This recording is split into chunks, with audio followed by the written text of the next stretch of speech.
Good morning and good afternoon, everyone. Thank you for joining us today on what will most definitely be an interesting discussion. I am your moderator and host, John Hanson. And no, do not adjust your set. While the gentlemen joining us on the panel, you can certainly see them. My image is blocked out, partly because I do have a face for radio, so that's a good thing all the way around for all of us, but because of a little bit of technical glitch and freeze frame, we thought it would be best if I was kept off camera.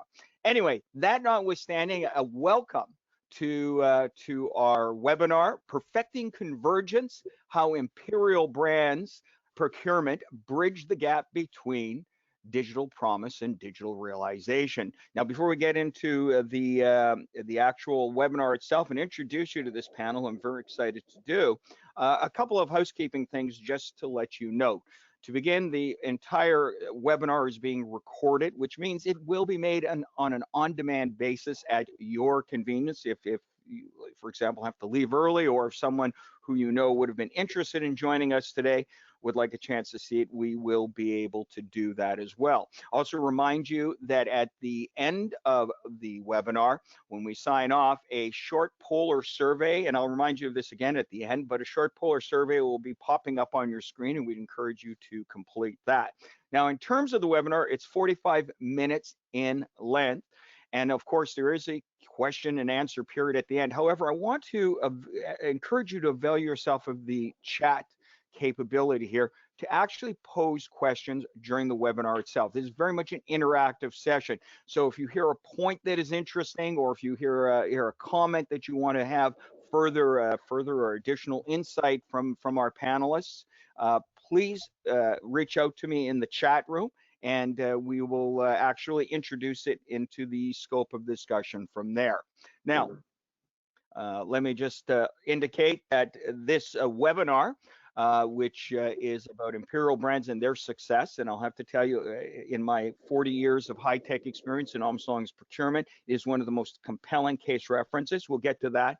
Is sponsored by both Market Dojo and Angusta, two organizations that came together. And what makes these organizations unique in the digital realm is that their roots, their elemental roots, are in the practitioner side of the equation. So I've often said procurement for procurement, and how these two organizations working together with Imperial Brands came together and make it happen. They, of course, have had other successes besides Imperial Brands, Metroline, Capitec, and as you see, a few of the logos over there. So this is not what you would call a one-time event, which I think is very important because it shows a scalability and a capability of a strategy and a plan working together to deliver the expected results, and we'll touch on that shortly as well.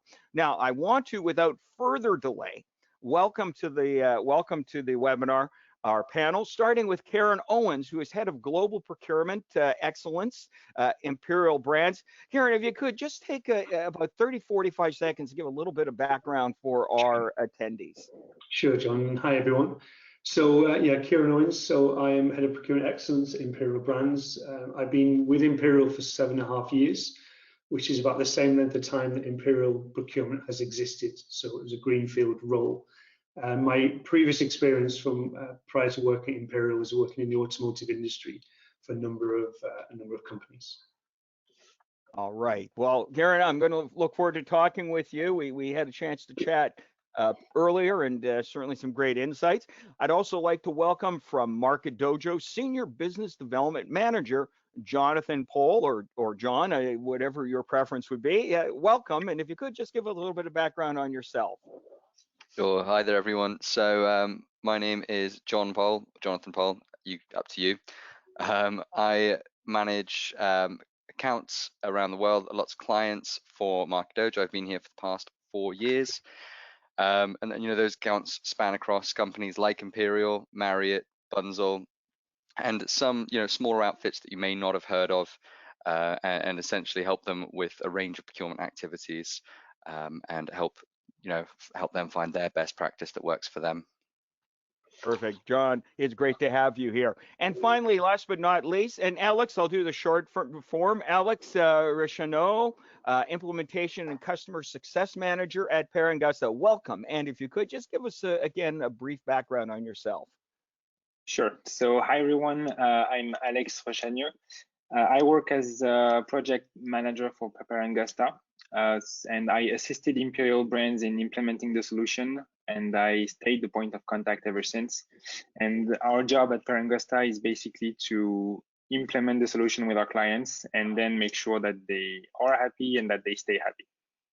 Well, that's perfect. Well, listen, it's great to have you gentlemen here, and let's get on with what we will be covering today. And of course, just a brief background on myself.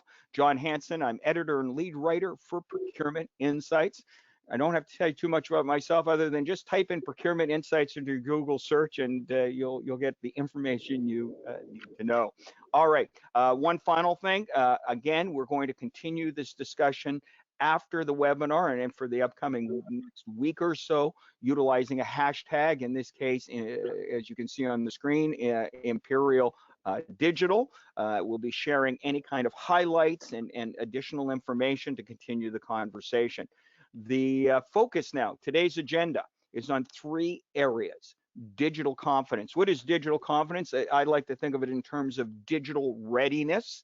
Many organizations, and we'll touch on this, back in late December of 2019, Deloitte did a global CPO survey asking how satisfied are you with the success of your digital transformation initiative in various areas of procurement, and the majority were not satisfied. So the question is it a technology problem?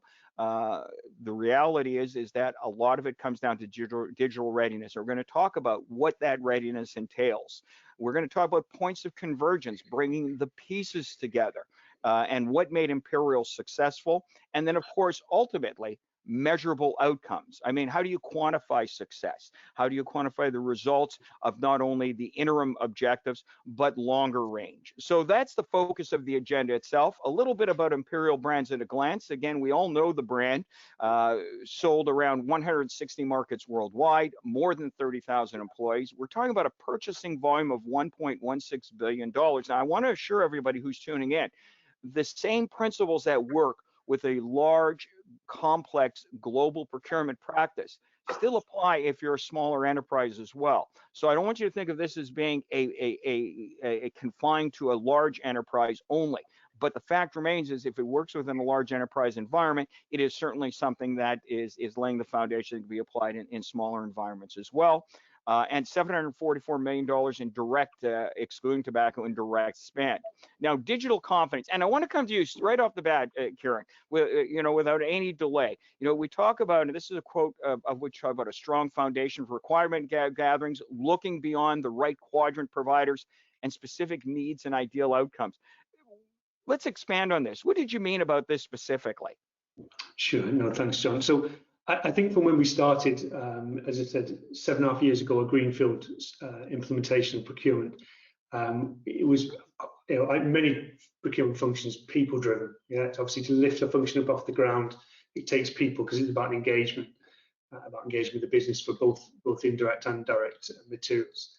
And really for us, it was let's say, the initial start of this process was from a background of a small amount of technology implementation, fixing certain key aspects that helped us with that first implementation, whereby at the end of a period, we had realized there was a number of pain points out in our global procurement community. So we started off really with listening to the organization, understanding their pain points, and really sort of being open and soliciting more and more feedback, good, bad, and ugly, of what was the reality that we'd actually implemented.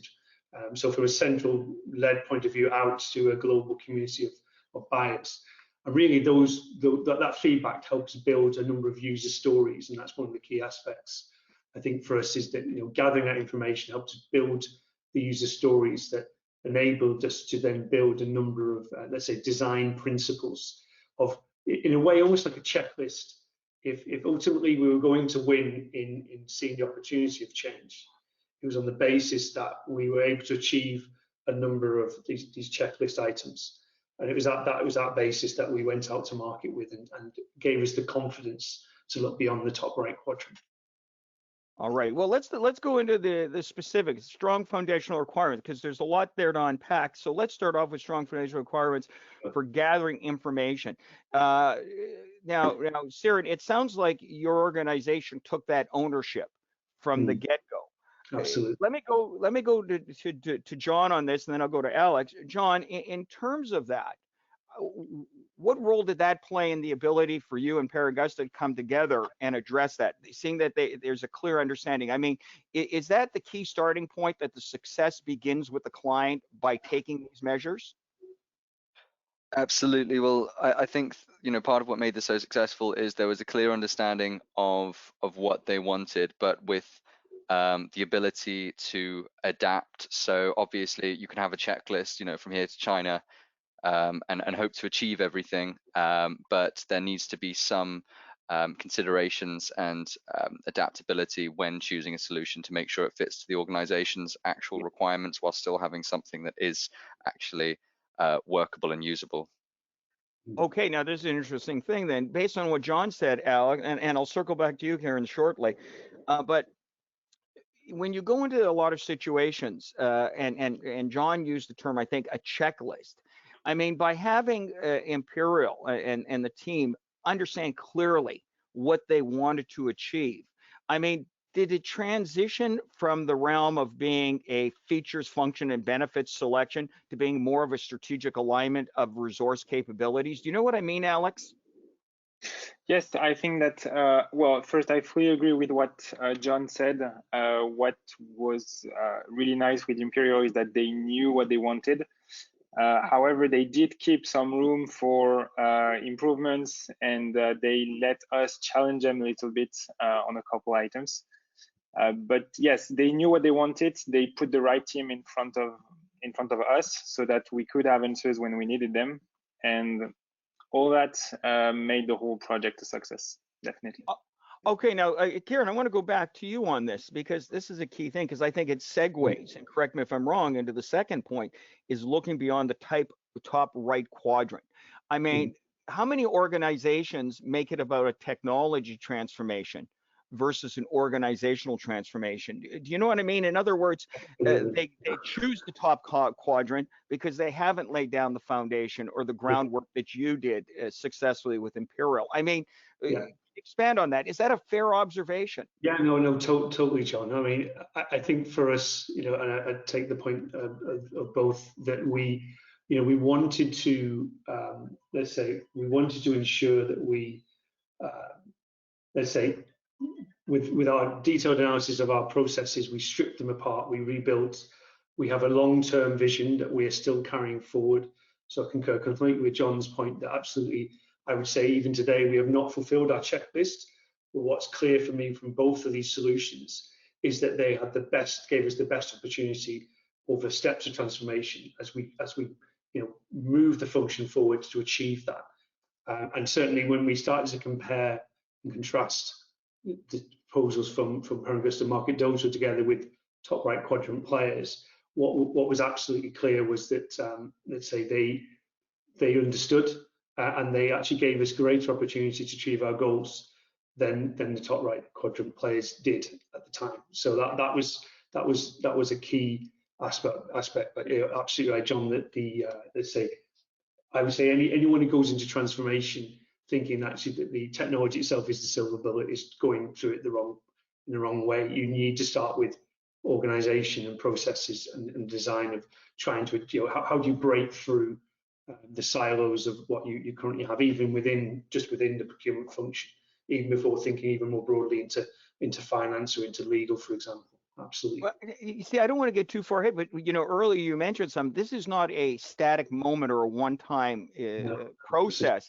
You talked earlier about that you're also continue to work to make inroads and find points of connection with the finance department, for example, if I'm not mistaken. And so a lot of companies, when they lead with technology and they don't achieve the results, referring to that Deloitte survey, it's because they've abdicated that responsibility. In other words, they've made technology the focal point rather than the supporting mechanism. What are some of the obstacles you had to overcome within your organization to get to that point of communication or collaborative capability. I mean, was that something? And I think this is an important point, Karen, is that it wasn't something that was just organically, magically appearing one day where the people in the audience will look and say, well, that worked for you because you're a special circumstance. But there had to be some groundwork and some challenges in there. What were the challenges to get to that point? Okay, so I think certainly for us, I mean, we let's say in our broader vision, we see the opportunity for greater interrelationship. Finance is probably the key one. But I think what we are not naive to suggest, as you say, with some technology-driven activity that we immediately can jump to that state. So we are taking our time. I think some of the obstacles that we have is in, let's say, and we've certainly seen it in certain let's say timings of our implementation of some of the technology, is in making sure that whoever is receiving, when we're setting these things up, is ready. And I can say to you, there are areas of our transformation that we wait and we're on hold in a way because we're waiting for both our own function to be ready, and we're also waiting for the other functions to be ready to receive some of the additional insights and the data points and the capabilities that a global function running a single solution can give to other parts of the organization. I think there's a number of areas that are untapped in our organization. So I think the barriers that we have are just timing and readiness for to be ready to be aligned, and not everyone in global functions is ready to be aligned. I think certainly that's probably a consideration on a smaller implementation, which I absolutely fully agree with you, John, would have the same things to consider. Maybe the barriers would be less because there's less, let's say, less people and geographies to consider. But that's sort of the main obstacles I would have seen that we've been overcoming and still continue to overcome. Okay, now, and I want to go to you, Alex, and then John on this is in terms of discussion, Alex. I mean, if you look at the digital readiness, and I think I referred to that term early on, a digital readiness, a lot of the times the client, there's a saying, why are our clients so successful? It's because we choose successful clients. I mean, Alex, when you look at the other side of this, when you look at working with a client, do you spot the differences between what Karen and his team has done and what other organizations are doing? And how does that influence your entry into the process? Because obviously, if they aren't in a position that Karen's group is, I mean, you've got more work cut out for you ahead. Do you know what I'm saying, Alex? Yes, I do. And to both your points, I think that what made the difference here is that they laid solid foundations before we started working. And also, they did not approach the project saying, we want a new tool. They said, how can we use a tool to make things better?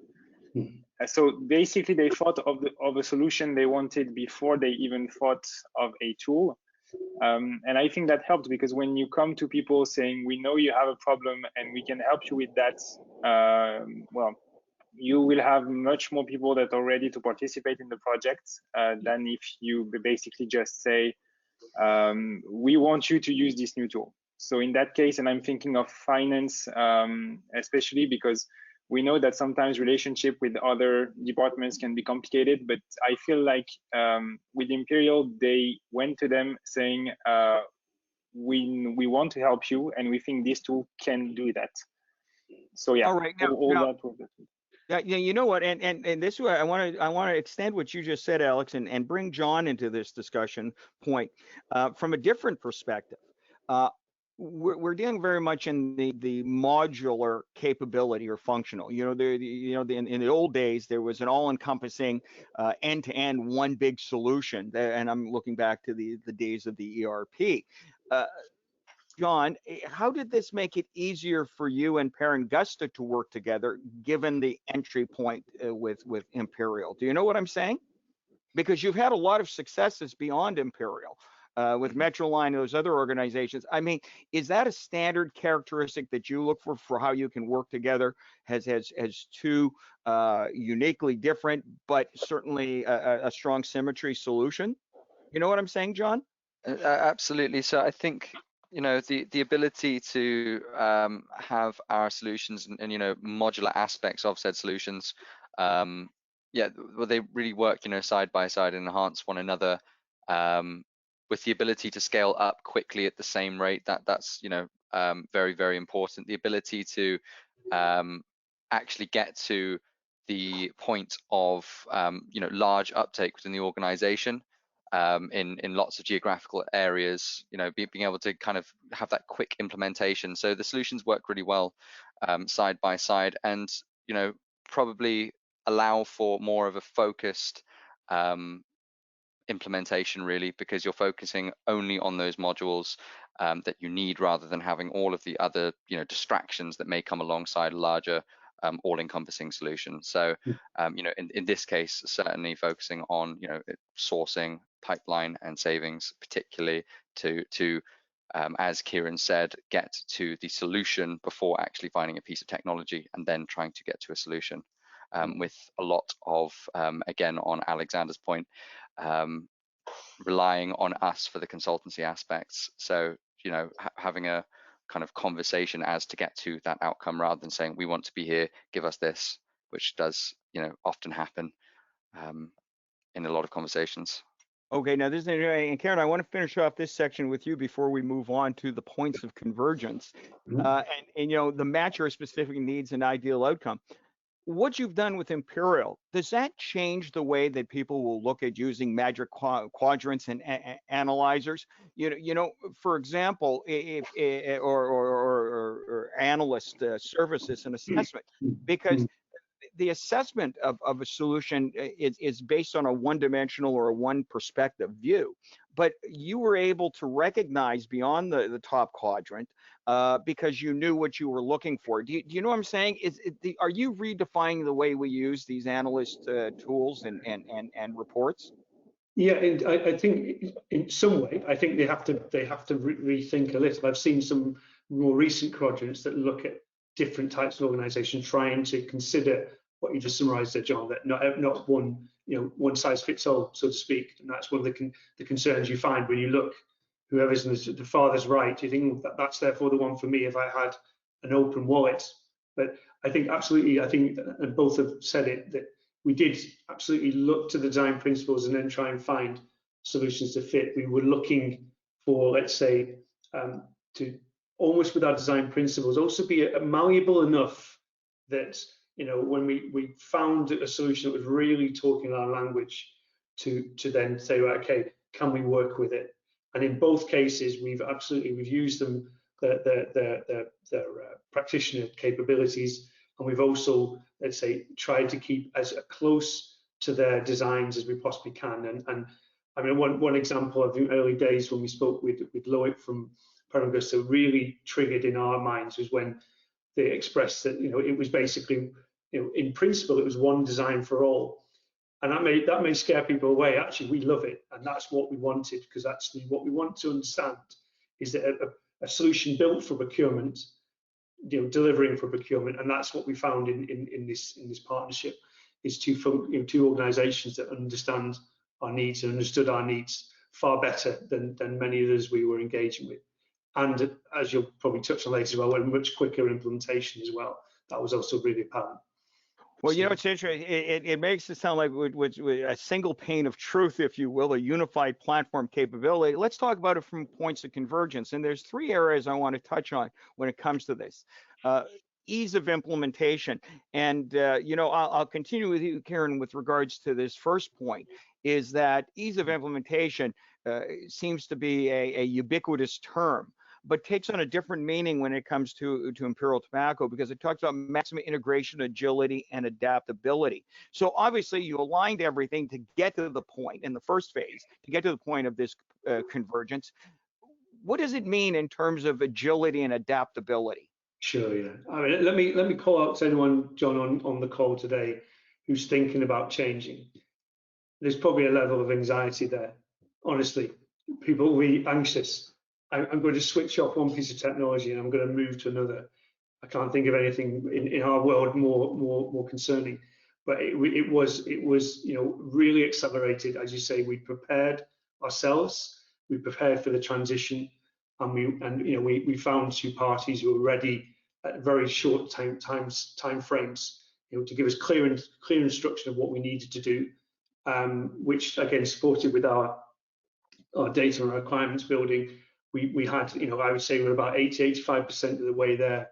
Alexander considered the first part of the implementation with Per Angusta, and I would say that the last 15% work with Alexander, we were able to then close the remaining gaps and a very, very quick implementation. To give you an indication, I think we awarded at the end of 1 month, and then let's say within 6 weeks, let's say after that, we had implemented both solutions. So it gives you an idea. I mean, that to go from award, contracting.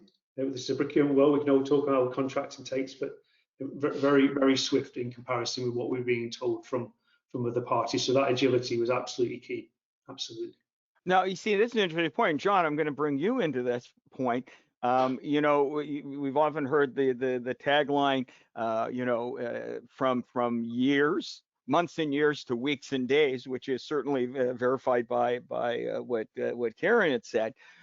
But the reality, let's bring this in. This isn't just about the technology ease, is it? From your side of the equation, the reality is, what role does the practitioner background play as a provider to understand this? Because we know, historically speaking, technology has very much been, and we're going to get into optimizing a little bit more of this on optimizing user experience, has been one of where you have to have the end user adapt to the way the system works rather than the system adapting to the way the end user or the real world works. I've talked about this for years. From a practitioner standpoint, how does that position a company such as Market Dojo? I'm going to pose the same question to Alex afterwards. How does this position it to help to streamline that? It's just not a technology capability; it's an understanding, isn't it? Well, absolutely. So, as we've touched on quite a few times, it was, or we are procurement technology that has been designed by, procurement professionals. I would say ex-procurement professionals, but judging by how much activities they still get involved in, I like to think they're still quite on their toes. So, but there is essentially a pathway that has been predefined to make it as easy and simple as possible, using, that language that we're all used to, that we speak on a daily basis. So that makes it quite adaptable, hopefully, for most procurement users around the world that do take on our solution. And then obviously there's the aspect of kind of having that overall visual, that bird's eye view of how your users are doing on per geographical location or around the world, and using facilities like the reporting that Per Angusta and Market Dojo use, you can really keep track of that and keep up to date with all of that information. All right, Alex, and adding further, and I'm going to put that reverse twist on you as well, is not only your organization's deep roots in a practitioner side of the equation helps in terms of the relationship with the client, but how did that help in relation to the bringing together the two distinct pieces of Market Dojo offering and what Per Angusta provides? Well, I think that if you look at the way, what our two solutions are doing and how they integrate with one another, if it works so well, it's because it seems logical to users, because they start working in Per Angusta and at some point they go to Market Dojo, and once they're done, they come back with us. So I think that, yes, we speak the same language as them, but also we provide an overall solution that makes sense in their day-to-day activities. So I think that's also why it's so easy to use, because you don't have to think twice. It's just pretty smooth. All right, now, Karen, I'm going to come back to you. I'm going to give you a question, which may seem out of left field, but certainly I'm sure with your years of experience, you'll be able to answer. Has this approach ended the days of maverick buyers, maverick spend? You know what I'm talking about? How traditionally with most solutions, and I'm looking at ERPs, and this isn't a wrap on ERPs because they still have a very important role to play within an organization. But getting buyers to actually utilize the solution the way it was intended to deliver things. I mean, has this approach eliminated the maverick buyer for good? I think we're well on the way there. I mean, we think about this within the source to contract space, John. We're well on the way. I mean, I think our adoption levels in both solutions are very high from the community that are in them, and we are, let's say, through our description, as you say, for the practitioner's capabilities, we are making, the right decisions that aid our adoption. If I talk initially about, let's say, Market Dojo, what drew us to Market Dojo was the initial, the on-demand principle. And I suppose from a sales and marketing perspective, that on-demand ticks a number of boxes to quite a wide portfolio that John mentioned earlier of clients. But also, I think in the background to me, what it really ticks the box off is of speed and simplicity of sourcing. So that's key when you think about adoption, is that actually just how easy it is to pick up and play with for people who, even people in our organization who are used to using e-sourcing and the auctions and so on. And on the other side, with Angusta, the enlightening moment, and one of the key pain points we're picking up was just the convergence of all the different records. As we would start to, our ultimate goal, just to be clear, is to achieve closed loop spend management. And we see with Angusta, under that title of procurement performance, the capability that we're going to get there. And absolutely, those are the two areas where I would say, both at a strategic level in the leadership team, and when I talk down to the buyers using the system, they get it because it makes procurement sense. And that's what I would say is a reality. You aren't trying to coach people to do certain things because they just get it. I've had people dial me in and want to tell me all about how they see the benefits and the value going ahead. When I've got buyers doing that, that tells me we've had a bit of a light bulb moment and a change of attitude away from the pains of trying to transition data from different sources to something that's more interconnected. And so I fully agree with the guys summarized earlier. Well, and it's interesting, and I'll stay with you, Karen, on this, is, when you talk about optimizing end user experience, what I get from what you just said is, yes, you want to create an intuitive user interface that makes sense to procurement, but optimizing end user experience also shows an outcome that, I mean, that's really a key part as well that I think is often ignored. It's not at the point of just entry and engagement, but you're also, and this sort of segues into the single pane of truth and results, and we'll expand on that as we get to the third section of the webinar. But the reality is you also demonstrate the outcome of their utilization of the system. I mean, that's important, isn't it? Because they're all seeing it through the results of their effort. I mean, is that a key differentiator? No. That's been another key area where we step forward with this implementation is the visibility of the data. Let's say firstly the quality of the data points that we're gathering from both solutions, and then the storytelling and the insights we're able to derive from it. And we're still working, to continue developing that. So yeah, it is totally true that let's say, I guess the fact that, if I was to talk about Angusta for a moment, the fact that now we've integrated targets, forecasts, savings, and strategic contracts into one data set, and as we gradually build the procurement function, realizing what we're doing as we go, is really important. Then the generation from the high quality data we get from that, the generation then of the dashboards and information starts to very clearly tell the story back to the groups, and we're able to cut the information in many different ways to focus on their tracking, just general tracking, versus also how they're performing their activities as well. So it's really trying to help procurement professionals do the best job they can. As I said right at the beginning, like that we're a service, like we're a business, and that's our ultimate goal. We're continuing to drive that.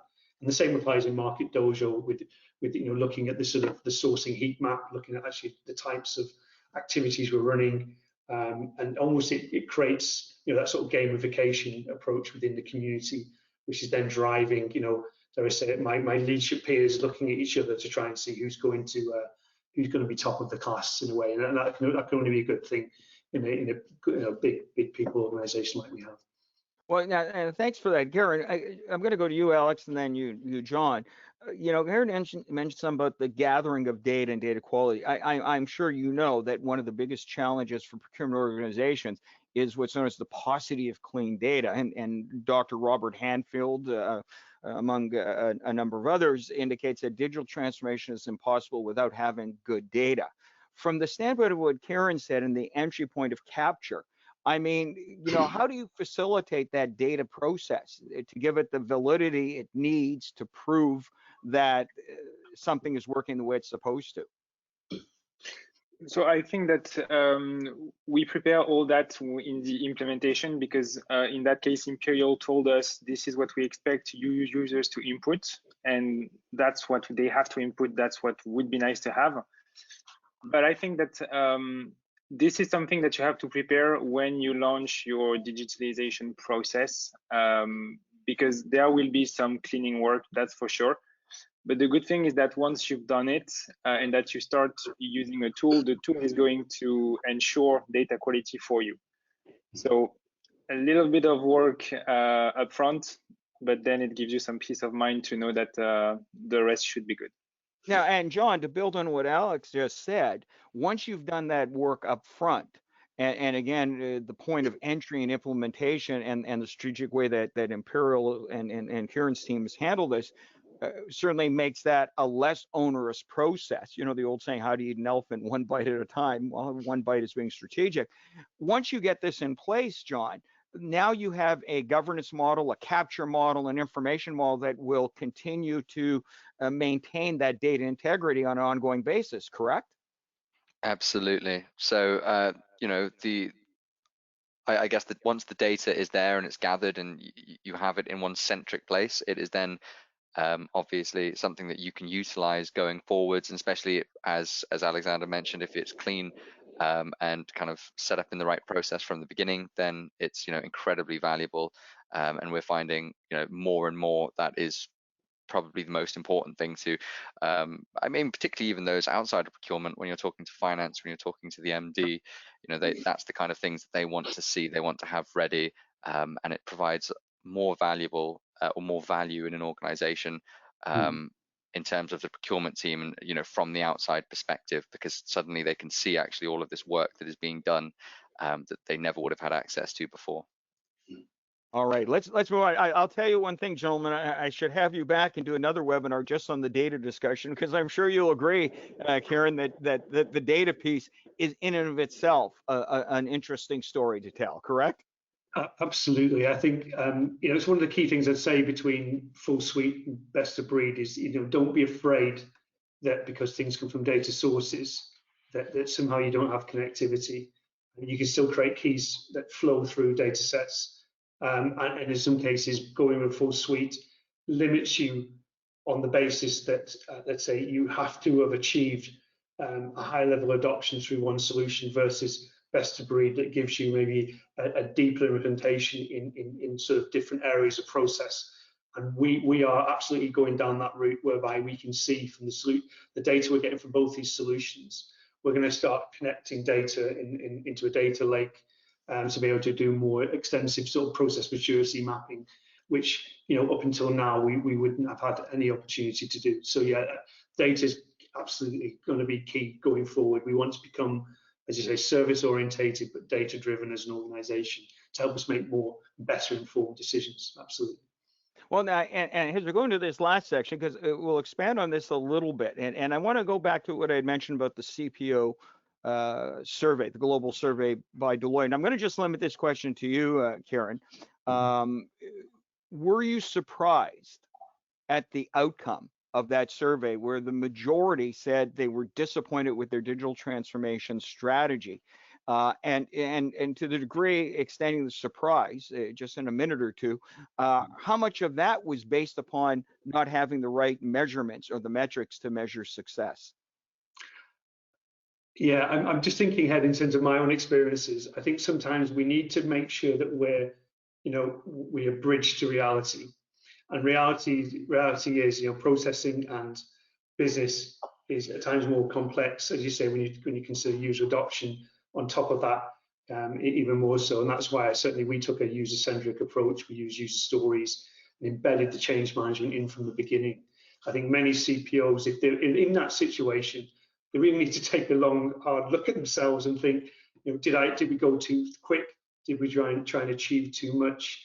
Did we really, as you say, in depth understand our reality of where we were, and ultimately what we could achieve based on the type of organization we are? And I think I agree with what you said earlier, John. I mean, just thinking just by picking what you think is the right solution, it's only going to burn technology costs, and I'd say a lot of consultation costs as well. So yeah, I obviously can't assess from all the CPO's perspective, but that would be the reality I would come from. Prepare, think it through, engage the user groups, understand more about what they're up against, before you start diving into let's say plugging a technology solution. See, what you just said, Kieran, is one of the powerful statements, because it goes back to the fact that this is a scalable strategy. This is a strategy that other companies can adopt and follow a blueprint, not just a convergence of the right people in the right places at the right time. And in particular, to the last point, one of the key things that I gathered in doing my research for today's session is that it simplified procurement processes by embedding them into the technology. I think that's just what you were talking about, isn't it? Is that you were looking at the outcomes driving the technology, not just the process, but also the outcomes in mind with that technology. How does that work from your standpoint? How did you make that happen? It's interesting. I mean, as I mentioned, we're 7.5 years old. We're greenfield. You mentioned procurement for procurement in a good way earlier, John. I'm going to mention procurement for procurement in a maybe more negative context for a moment, in the sense that if you think too much about something, you allow it to eat you. Yeah. So what I would express is, when you're thinking about joining the dots and building broader stories of experience that brings information from A to B, or let's say delivers the correct outcomes, to some extent, once you've got that greater visibility, that's what best of breed gives you. It gives you the opportunity to go, and find, the right solution that fits. And no one solution is exactly the same. And sometimes I must say I sometimes worry about merger and acquisition in the top right quadrant, because I think sometimes that is limiting the opportunities, I think, for others to then, let's say, to capture space and drive value in very discrete ways. And I'm very pleased. I think procurement technology is really taken off now. There's so many different parties coming to the table with discrete solutions. They won't be right for everybody, but for many they will. In the case for us, as you say, yes, I would agree that this solution is no matter of scale. I think both parties have got clients, big and small, and all, I'm sure, are welcome. And it's very much a case of just tailoring actually how you configure. But as I fully agree with what you said earlier, to some degree, scale only brings a slightly different level of complexity in some guys, but is not really changing in some cases the model that we've employed. All right. Well, I want to before I bring in John and Alex, we have a couple of questions here. First and foremost, one of the questions, and this sort of goes back, is Karen, you talked about going 6 weeks from award to go live for both solutions, and somebody put in a quote, "That sounds insanely short." Can you tell us how you went into that in a bit more detail? So I think we're going to just take a step back, because I think that's an interesting point here as we get towards measurable outcomes. Yeah, well, that interests me. That sort of probably, if you think that's short, I think both of these parties could go quicker. So I would honestly say, I think probably I'd say there's more complexity within the Procurement Angusta solution because of the number of data points. But I think, as Alexander would concur, I think we already had a pretty good gauge on things like our geographic taxonomy, our category taxonomy, and structures that we wanted. As you say, we went through the filters I mentioned earlier. About 80–85% I think we already had, and then Alexander helped us get to the 100. And similar with Market Dojo, from their experience, I mean, the key with e-sourcing is building the templates. And all of Market Dojo's experience came to the fore when they're able to give us support for pre-qualification, long-form e-sourcing, short-form e-sourcing. We've been exploring their quick quotation module as well. So absolutely, I think you have to be bold, but don't be fear of failure, because that's we took an agile approach here. Don't be afraid of failure, and really and to keep a laser eye on it and laser focus on it and proceed with confidence, and it is achievable, absolutely. Yeah, I don't want to get too far out, but you mentioned the thing about don't be afraid of failure, and I just want to go to first you, John, and then Alex on this. We live in the age of the buy the drink solutions, SaaS solutions, pricing models, etc. In the old days with ERP initiatives, your investment would be millions and millions of dollars, overarching initiatives spanning years. I mean, does the solution structure and the way in which it's introduced, John, does it eliminate by and large that fear of failure because you're no longer in the position of where you're making this huge upfront investment of time and resources? And to Kieran's point, it could even be shorter. I mean, does that remove that fear of failure? I would absolutely say so. I mean, if you add up together the fact that the implementation is incredibly short, the value that you're investing up front is, I would imagine, in most cases, considerably smaller. And at the end of the day, a contract, or for example, we have with our sourcing, it can be used just from a monthly model. It can also be used for an annual term as well. So obviously, if it doesn't reach that outcome that you were hoping for, it can just be switched off and you can move onwards towards another solution if that is what you need. But that kind of allowing you to easily make decisions that are right for you. I think that's probably the new model going forward that a lot of companies will need to consider. Okay, Alex, very quickly to add on there, because I don't want to run out of time and getting back on the measurable outcomes, but I think this is part of the process because obviously, Alex, the investment you make of time and resources has an impact on the outcomes or the return on the investment. I mean, would you have anything to add to what John said on that? Not much, besides the fact that since things can be activated and deactivated quickly, you don't have to do everything before you go live. You can focus on key items and then say, okay, we go live, we give users some time to get used to it, and then we keep on activating new things. So that's also, I think, what could help reducing the fear of failure, because you don't have to do everything at once before you go live. All right. So now, Kieran, I want to get back to you in terms of these measurable outcomes, because these factors are all interconnected. The modularity, the need not to invest huge volumes of dollars, but certainly time structure. Did that help to expedite what you call the unified and standardized practices between the different procurement areas, direct and indirect procurement? Yes, it did. I mean, I think we ultimately, I think we've now unified all our reporting. If you consider what, as you showed at the beginning, John, we have direct materials, we've got very discrete category requirements across a whole range of different regions, and I think we've successfully integrated all our reporting into one method, coming from a base whereby in our previous world, before we implemented these solutions, we didn't. We now have. So a click of a button here on my laptop, I can look at the dashboards and see the real-time status against the targets that we've set.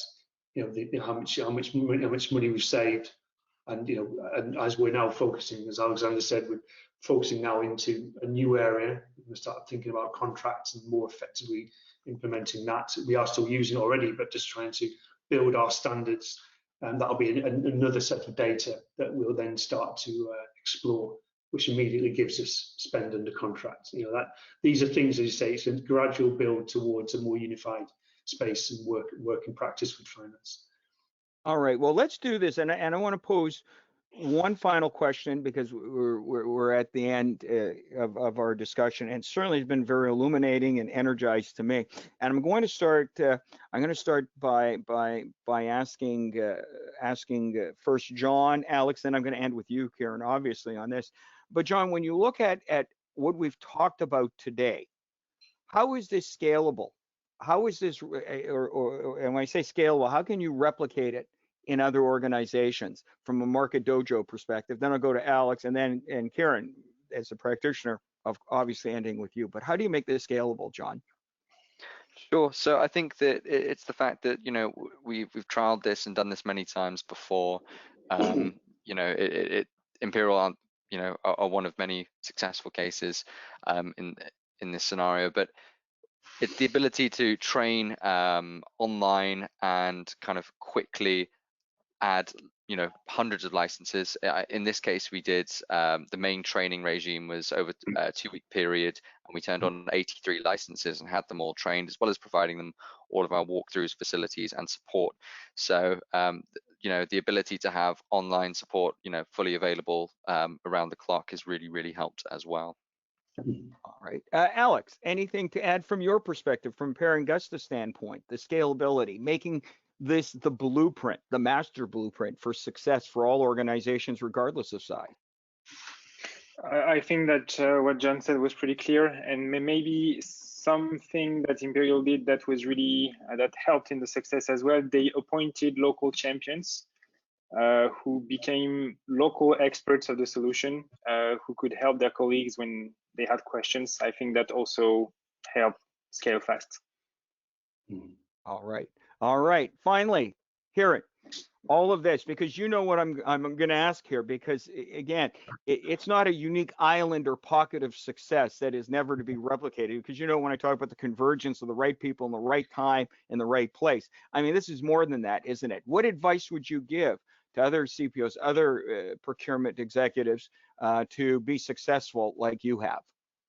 Sure. I mean, for me, it was really starting with the right attitude of obviously deep diving into the pain points, listening, understanding, spending time doing that. We did a couple of big surveys where I remember trawling through lots and lots of responses, trying to get to the grips of what people were having to deal with in their own location. A distance way away from where I am. And then, as you say, starting and using. For me, I use design thinking. I think it helps to try and I know it's typically focused around product development, but using it in solution and service development is also can be applied. It helps sell. It helps communicate. It helps prepare for change. And then as well, that laser-like focus, continuing to let's say listen and adapt as you go. So very much focusing on an agile development is really important. Don't expect too much too soon. And go back to your point around the Deloitte survey, and just keep an eye on a longer term goal.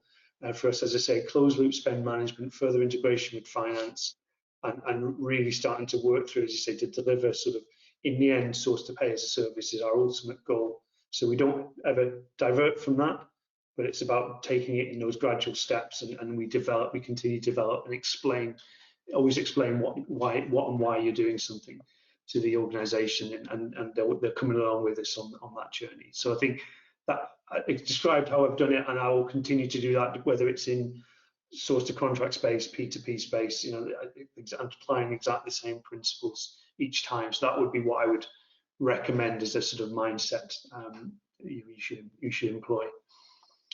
All right. Well, you know what? And we're going to run an extra minute because I think this is an important question, because it ties in a little bit with what you said, maybe in a 1, 2, 3 step process. Adam's question is to Kieran. I often understand the best approach to follow is in 4 stages: internal assessment, market engagement, identify solution, execution. Does this follow the method Imperial deployed in order to proceed with the PA and MD? To some degree, yes, but I think, as you say, the key to me is the agile context, because you're not going full suite, you're not committing yourself too much. Both Angusta and Market Dojo will be aware there's a number of areas, let's say, of our process that we haven't fully tapped into yet. So I think it's just a continued review. Back to what John said earlier about always being flexible enough to think how are you going to develop different areas of the process. So I think that's where I think, as I would see it, taking a best of breed approach slightly differs from full suite, because you are sort of being flexible enough to decide when to go, potentially looking at the range of solutions that are out there. And it's such a broad space, but the general principles are absolutely right. Yeah. Perfect. All right, gentlemen, thank you again for what has been a very, very interesting discussion. I want to remind everyone to follow the hashtag conversations that will be occurring following the webinar and for the coming days and even weeks on this topic. I also want to remind everyone that when we sign off, a brief survey will pop up on your screen, and we'd encourage you to complete that as well. But again, gentlemen, and Karen and John and Alex, thank you so much for your time today. I found it to be most useful. Take care. Brilliant. Thank you all. Thank you.